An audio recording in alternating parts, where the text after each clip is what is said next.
هل في tips أو tricks تعرف تدّيها للأهالي من دلوقتي يبتدوا يحطّوها في عيالهم، فتساعدهم في حتّة الself love والثقة والكلام ده؟ 100%. فممكن تقولي لنا شوية tips في الحتّة دي؟ رقم 1 إنه أصلًا جزء من النوع إن حُب أولادي لنفسهم، إن أنا أحسّسهم إن هم safe زي ما هم.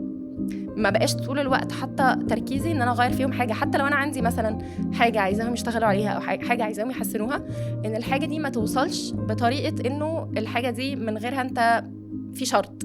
حتّة النوع الحُب اللي أنا بادّيه as a parent هو اللي بيرفلكت لابني أو بنتي أنا إيه الشروط اللي محطوطة عشان أبقى أستاهل أتحب. مش شرط تبقى communicated directly، هي ممكن simply تبقى واحدة دخلت لقيت مامتها اتولدت لقيت مامتها طول النهار بتعلق على جسمها هي. تمام، دول بني آدمين هيغلطوا، ما ينفعش إن إحنا نقعد نلومهم على كل حاجة في الحياة إن هي عشان هي علقت على جسمها فدي كده هي السبب. no.